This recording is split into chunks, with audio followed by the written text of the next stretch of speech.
Donald Trump fought his bureaucratic adversaries. He fought his predecessor from 2017, up to the present. The difference is that Donald Trump was not in the middle of a hot war. The plot against Bibi has been prosecuted while Israel has been at war. You would think that people would perhaps step back and say, as much as we may hate this prime minister and as much as we value our political power, this may not be the time to prosecute this campaign. Nonetheless, they have.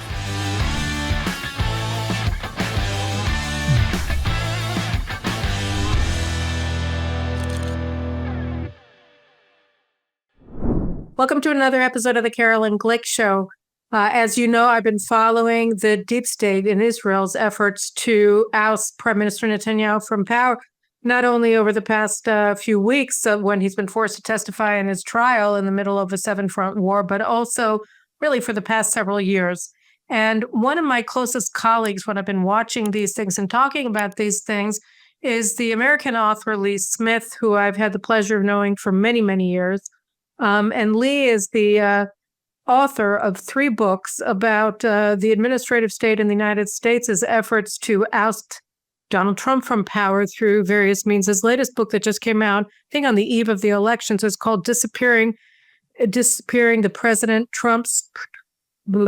Disappearing the President, Trump, Truth Social, and the Fight for the Republic, which goes specifically into the issue of free speech and how censorship has played such a role in trying to undermine Trump and his supporters over the past many years. And so now, as we're facing an uptick in Israel's administrative state's efforts to overthrow the government before January 20th, I thought was the right time to bring Lee Smith back onto the show to talk to him a little bit about where we are and where we can expect to go in the next several months and over the period of Trump and Netanyahu's return to power together.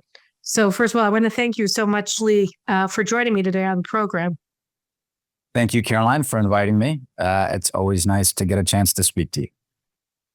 Well, it's always great to talk to you because you're a wealth of knowledge, and we don't have a lot of time in this show because you're very much in demand these days, which is wonderful.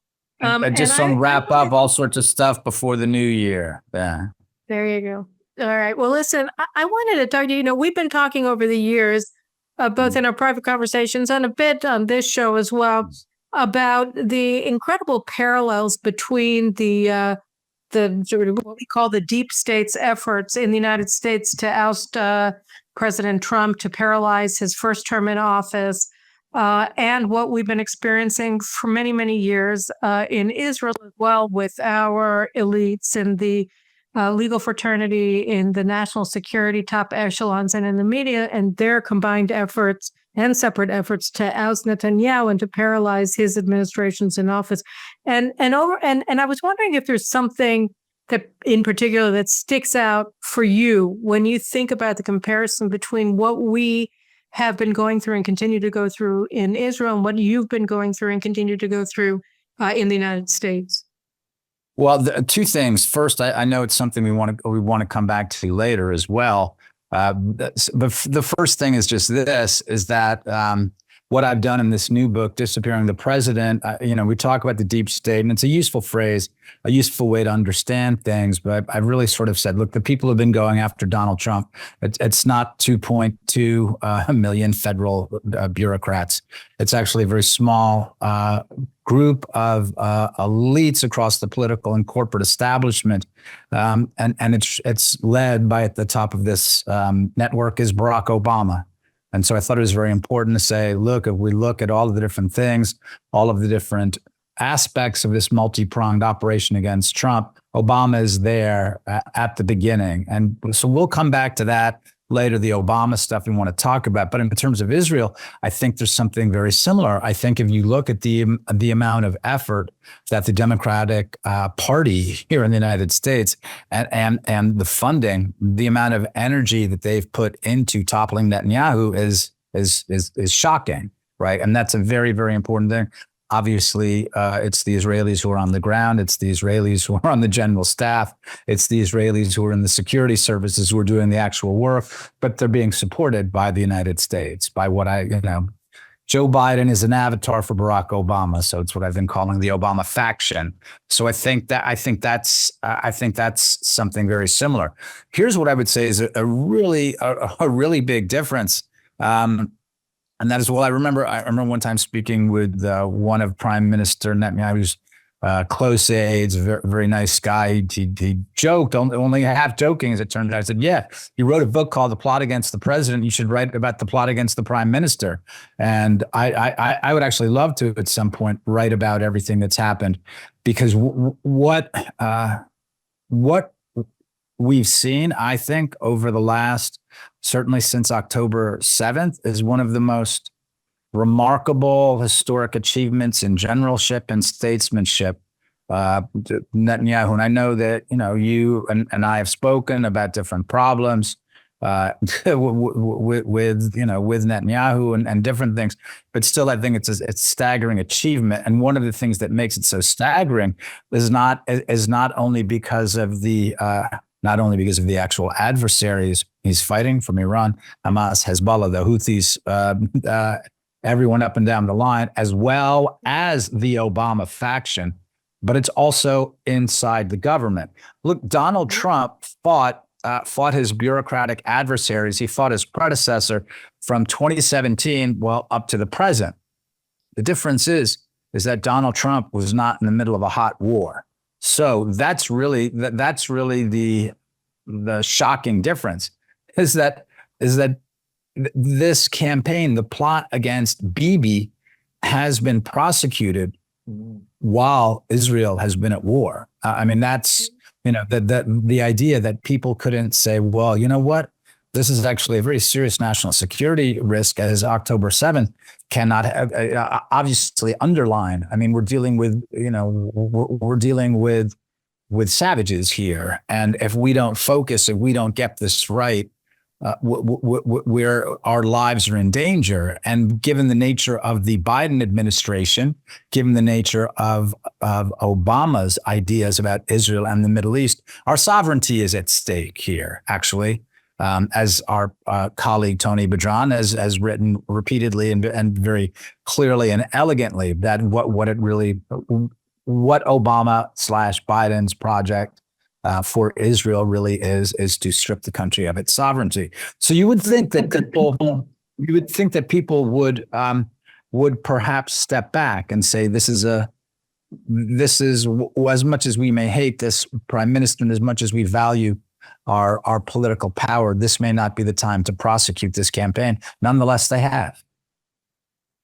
Right. I mean, one of the things that's so odd to me is, and I think in both cases, and obviously in Israel's case, it's more acute than it is in the United States, but it's the, indifference, the contempt almost for national security that you see being expressed and being demonstrated in the actions of the people who are trying to oust Netanyahu from power here. We have this crazy situation today where the judges agreed to cancel Netanyahu's testimony for the day after he and his attorney, and apparently he had to bring generals into the room, convinced them that there was some strategic reason why he couldn't spend the entire day on the witness stand talking about things that happened that were never important to begin with, but happened 14 years ago. And so they let him off the hook for today. And it just shows how dangerous the entire trial is for Israel's national security, because then obviously if his testimony was canceled, then there must be something afoot.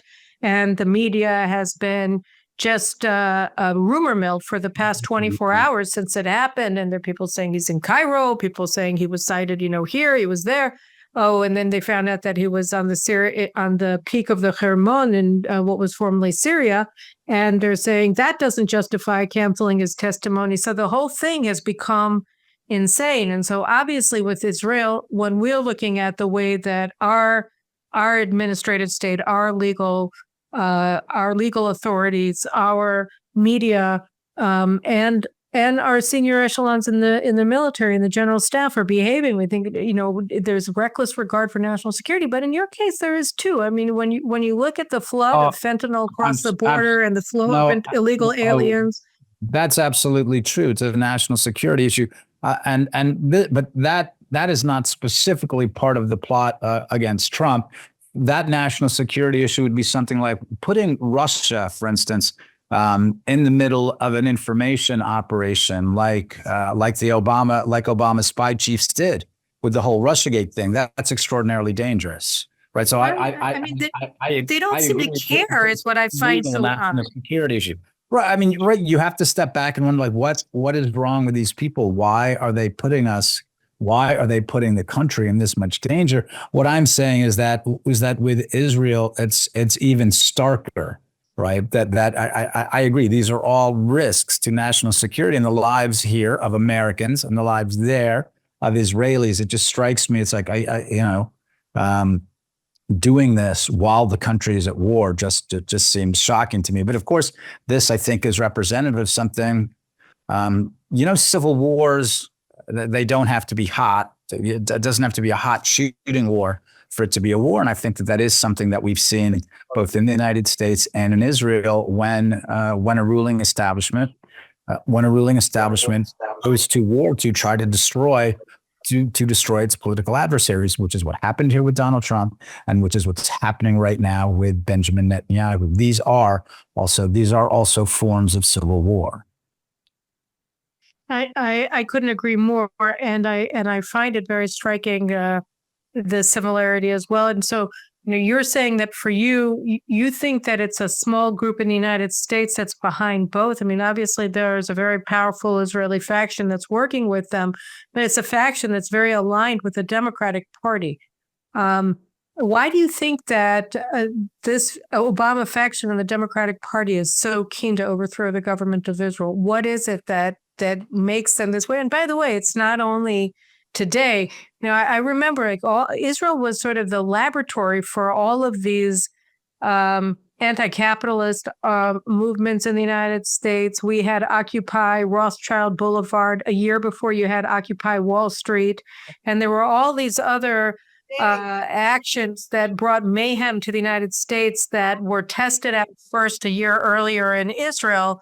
To me, it's really notable the way that Israel seems to be a laboratory for these people. Is there an explanation that you have on hand for it? Well, I think one of the things that as far as Netanyahu is concerned in particular, the Democrats have had a problem with Bibi since the Clintons, right? So they've always used him as a Cupid doll or something like that. Voodoo doll. Let's punish him and let's deal with someone that we really love, someone who looks and feels more like us, right? I mean, that's really what it is.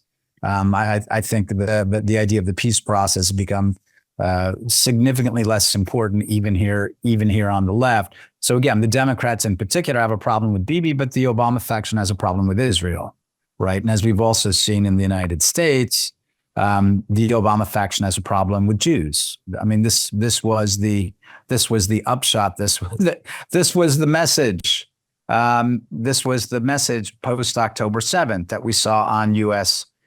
college campuses, that we saw in American cities. That these came often. They were sponsored, funded, supported, given political and media support by the same people who are major donors to the Democratic Party. So I think that this particular government of Israel, all these things come together, right? It's a problem with Bibi, it's a problem with Israel, and it's a problem with Jews. So that's why I think why the Obama faction has been especially active in trying to topple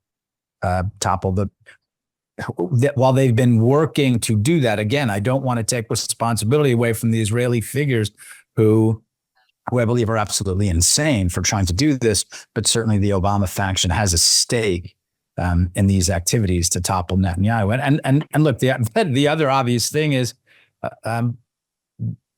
Obama is pro-Iran, right? I mean, this is something that we can hardly ignore. And Biden, while The shell of the man he has been for the last 4 years may not be as actively pro-Iran as Obama was.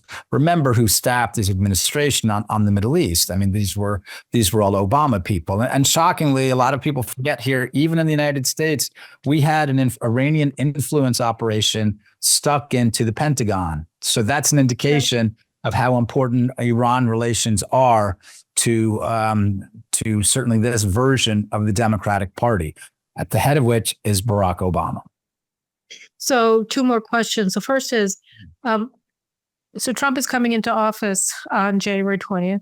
And the question is, after he's in office, there's a sense here that this is a fire sale, that they're desperate to get Netanyahu out before January 20th. It's not likely that they're going to succeed because his coalition is a lot more stable than they'd like to believe, but it is.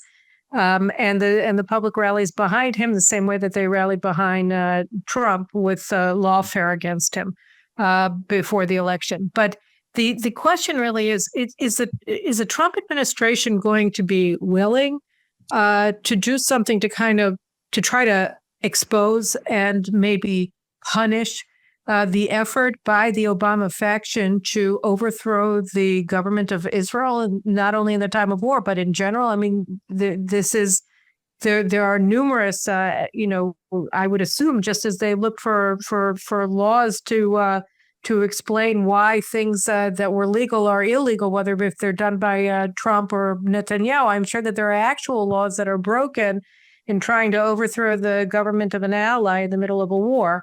At any rate, at least expose what was done. Do you think that there's going to be any willingness on the part of the incoming Trump team, as they root out all of these nefarious influences in the United States and the FBI and the Justice Department and other areas of the administration, that they would also be willing to expose what they've been doing to Israel all of these years? Well, we're talking about a couple of different things here that come out of a couple of different agencies, right? So the FBI and the Department of Defense will have major roles in investigating, for instance, this Iranian spy ring. And how did this shape U.S. policy? Were different programs or compromised? Were different resources compromised? So that's in terms of investigations. And, they have an awful lot to investigate. Can I just stop you for 1 second? I just want to add the Defense Department has also been actively involved in subverting the Israeli military. I mean, they've been working directly with our generals for years to try to undermine the national security policies of the government in many, many different ways. We saw this openly with over the war with now former defense minister Yoav Gallant, who was brought to the United States for extended visits, and Benny Gantz as well. And then they come back and they're completely opposed to all of Netanyahu's plans to extend the operations in Gaza further south, down to Khan Yunis, down to Rafah, operate against Hezbollah in an active way in Lebanon, etc. I mean, I don't think there's going to be investigation of outgoing Secretary of Defense Lloyd Austin, for instance, or in his, because that would be, that would almost be, which of course is what the Biden team did and the Obama team did, politicizing policy. I don't think they want to do that. I think the important point there is to get people in place who will instead work with Israel. And, we saw at the very top of the administration is the president of the United States, who's been very clear and who surprised lots of people with his clarity on this. And of course, the press, the pro-Obama press, is trying to obscure his message. And the message is this: he keeps saying it, right? He keeps saying, "Yeah, okay, right. I want that war over, but the Israelis have to do what they've got to do, and that's finish off their work and do their work." And then, movingly, he said a lot of people, we're getting to the point where people don't believe October 7th happened. It's like, we have Holocaust deniers and now we have October 7th deniers. He said, believe me, I've seen the pictures, right? And what did he say after Biden limited Israeli retaliatory strikes against Iran to no oil facilities, no nuclear facilities. And Trump said, "Well, that's crazy. Hitting the nuclear facilities is the first thing you'd want to do." So, does that represent a green light to go after Iran? I'm not sure. But what we do know is that the incoming president of the United States is extremely supportive of Israel for very good reason, and he's also very supportive of Netanyahu's campaign against American adversaries. This is a crucial fact that people need to keep in mind, and this is something that's confused often here in the United States. And I try to explain it in very simple terms. They pull out a map. Do you think that you want Iran and its proxies controlling the Persian Gulf, the Red Sea, as the Houthis have, closed Red Sea shipping lanes, and also the Eastern Mediterranean with Hamas and Hezbollah and the Syrians all up and down there? No, of course they don't. I think that actually the fall of Assad represents for Trump, it represents for Trump, if not necessarily a huge strategic win coming into office, it offers him a lot of opportunities to accomplish different things he says he wants to get done, right? And he's made that clear. While there are people in the administration, like the vice president, who said, well, as Donald Trump says, we just want to stay out of this. Yes, but Donald Trump said more than that too, right? When he was he was also addressing in these posts on Truth Social, he was saying, this is really hurting the Russians. The Russians never should have been there to begin with. Obama let them in. They were in. They got hurt badly. Hundreds of thousands of Russians have died in Ukraine. What does this mean? Trump talks about peace in Eastern Europe and peace in the Middle East. All right. So what does this mean? It means that Russia's position is vastly weakened in the Middle East. Russia's position is virtually eliminated in Syria right now. Russia's position is weaker in the war as well. So these are things that an innovative or a creative policymaker like Donald Trump is capable of taking advantage of.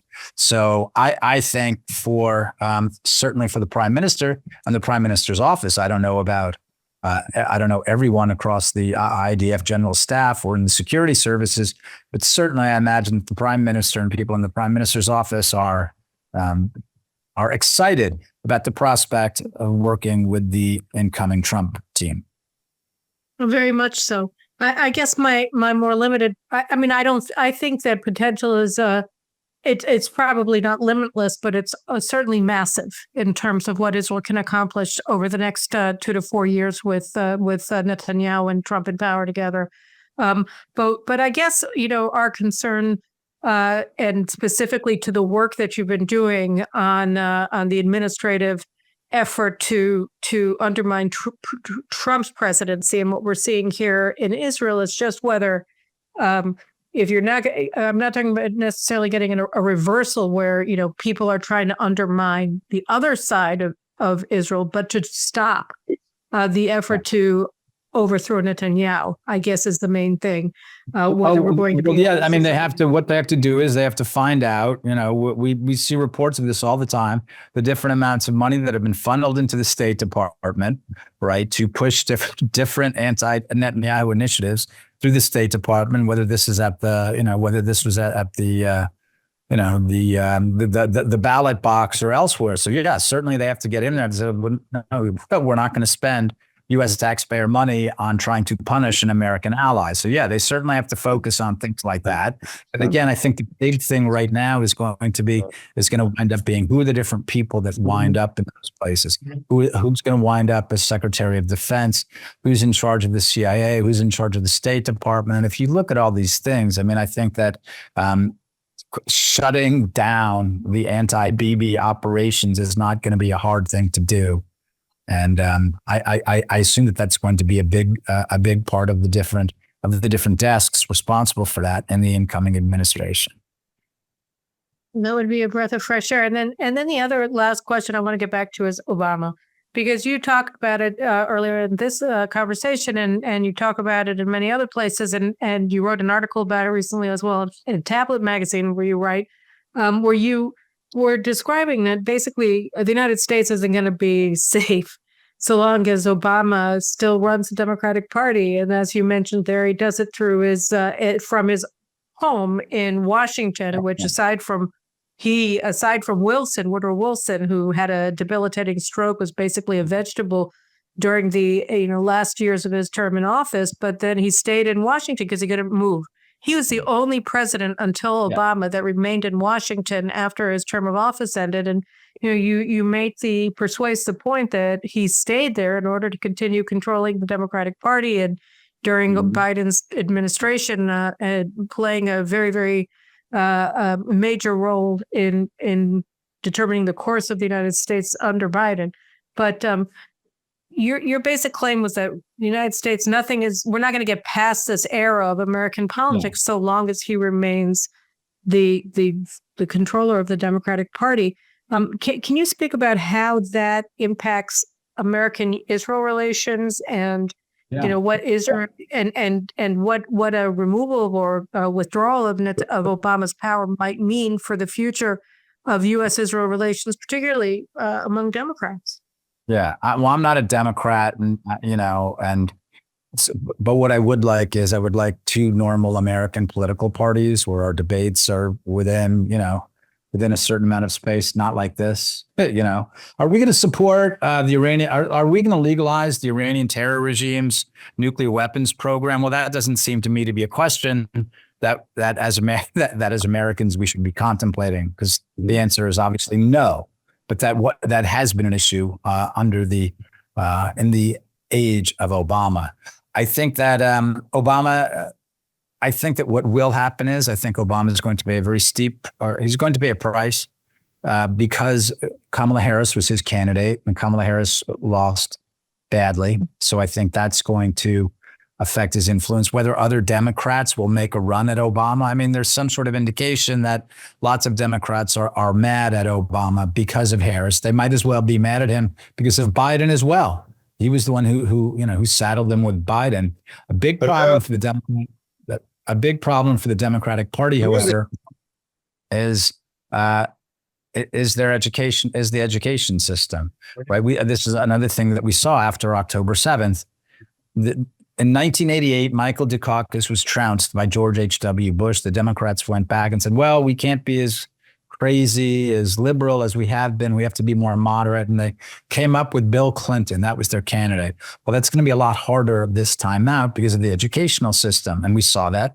We saw campuses all across the country just insanely pro-Hamas. You have to take a Hamas, anti-Semitic. So it was, and how are the Democrats going to get past that? I don't think it's going to happen. I don't think it's going to happen that quickly. I think we're looking at maybe even an entire generation. Even then, they're going to have to work. They're going to have to work on addressing some of that lunacy. But there's lots of people, amazingly, the kids who think that Kamala Harris is really pro-Israel, that's really what they believe.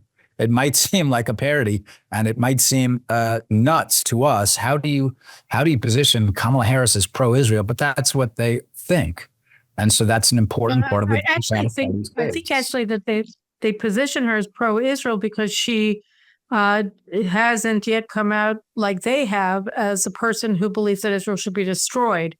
So, I mean, I think that that's the problem with the discourse today, is that the discourse has shifted radically away from, should Israel have Judea and Samaria as part of its sovereign territory, or should it give it up and partition Jerusalem? The question is, particularly since October 7th, but I think it was already rushing into that direction before October 7th, was whether Israel has a right to exist or not. And so, that's why it wasn't that they voted, that the Muslims in Michigan and the progressives in Michigan voted for Trump. They voted largely for Jill Stein, who was running on a cleared BDS slate of Israel hating. So that's a problem for the Democratic Party going for this. That's a problem for the Democratic Party reconfiguring itself. Does it mean that Barack Obama will continue to be the head of that party? Well, he lost, and in politics, unlike In bureaucracies, there's no price for losing, right? But in politics, you pay a price for losing. Will Obama be compelled to pay a price for that? We'll see. But something else has happened as well, and that is Obama's overseas progressive empire is falling apart, right? And Israel played a central role, played the major role in dismantling that. And what I'm talking about is I'm talking about the Iranian axis, which Barack Obama built up, and he saw this as a counterweight, he saw this as the replacement for America's security architecture abroad in the Middle East. And the fall of Assad represents, again, not just an opportunity for Donald Trump, but it represents a very big loss for Barack Obama. Because remember what Syria is. Barack Obama was very clear about this, right? When he said, well, we have to respect Iran's equities in Syria. What he meant was two things. He meant Assad and Hezbollah, because Syria was, as we heard, Hezbollah deputy Naim Qassem say the other day, yeah, we lost our supply line. That was the supply line, Syria. So that overseas empire, Barack Obama's progressive overseas empire, has become a lot weaker. Will that affect him at home as well? I think so. It helped him project power by having that overseas empire. The power abroad helped him project power domestically as well. So will the weakening of that structure abroad also reflect weakness here too? I think so. So I think we're in as good a position as we've been in well over a decade to exorcise the spirit of Barack Obama from American politics. There's still a big problem in the Democratic Party, but Obama himself, I think that it's a good opportunity to also deal the final blow to the Obama faction. As I've said, as you've heard me say, I think a very important symbolic gesture is to exile him from Washington, D.C. The reason that former presidents leave Washington is to underscore the fact that they have no intention of interfering in American politics. By staying in Washington, Barack Obama has instead highlighted the fact that he intends to manipulate the American political system until he stops. And so I think that's an important goal for the Trump team. Do you see any evidence, and I guess this will it'll bring it back to your book, do you see any evidence that the echo chamber that he and his aides developed in Washington might have taken a blow last month with the election results? That you might see less of the sort of resonation of all of his messages in the media going forward. I saw that the owner of the LA Times, I think, ordered his staff to lay off Trump for a while today. I just saw the headline on Twitter. And do you think that there's a sense that there might be some more room in the media to start examining some of the things that Obama has wrought over the past 16 years or so? No, I don't. I don't think that the media is going to fix itself like that. But the important thing is that the way the echo chamber worked was there were Obama officials all over the government. They leaked to the press. And this is it's very important. A lot of people don't understand that Russiagate, the FBI, CIA officials who were leaking to the media to frame Donald Trump as a Russian asset. This was all communications infrastructure that was set up to sell the Iran nuclear deal. It was all the same. It was the same people. It was the same infrastructure. So those people like John Brennan are no longer around. James Comey are no longer around. Now it's very important for the people who are going to take charge of these institutions like the CIA, like the FBI, like the Department of Defense, like the State Department, that they remove the vestiges of the Obama faction from those institutions, or else those same places, those same figures are going to be using the press again to wage a campaign against Donald Trump. So that's what has to be done. If once you root those people out and the press, they no longer have sources, that'll end it, right? They're not going to turn around and say, what? Maybe Obama wasn't the Messiah that we thought he was starting in 2007. That will never happen. But again, their supply line, and their supply line are those officials that were planted by Obama and Biden. Get rid of them, and it will be much easier for the Trump administration to do the things that it needs to accomplish over the next 4 years, which is going to go by very quickly. So if they don't do that, if they have to fight for every inch the next 4 years, Americans are going to be back in a very bad place in 4 years, and our ally in Israel is going to probably be in a bad place as well. So it's going to be led by we will be led by bad and dangerous people. So it's essential that the Trump administration focus on getting rid of those people. And how determined do you think they are to do that really early in the crisis? Let's see.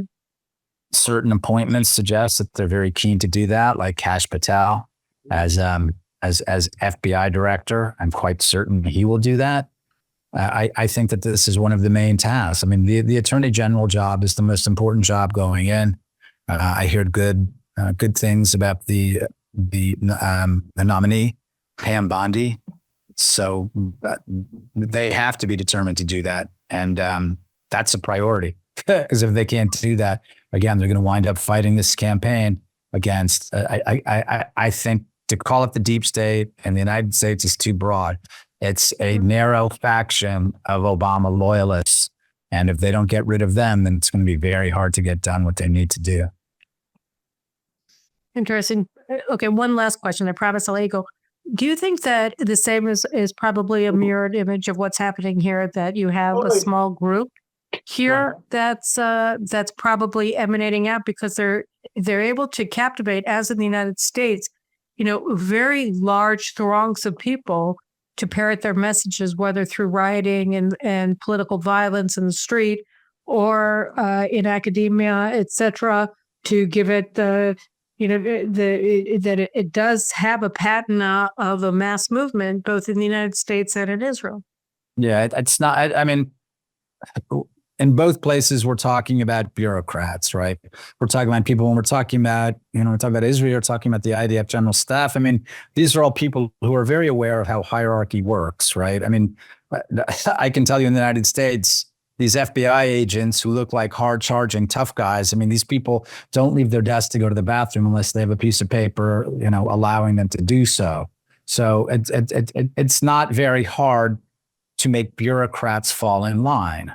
Right. Once you start cutting off, I mean, you have to set examples. I mean, unfortunately, that's what Netanyahu is going to have to do as well. He's going to have to set certain examples, and it's not going to be I'm not talking about beheading people in town square as Machiavelli would have it, but you have to show people that there's a price for doing what they're doing.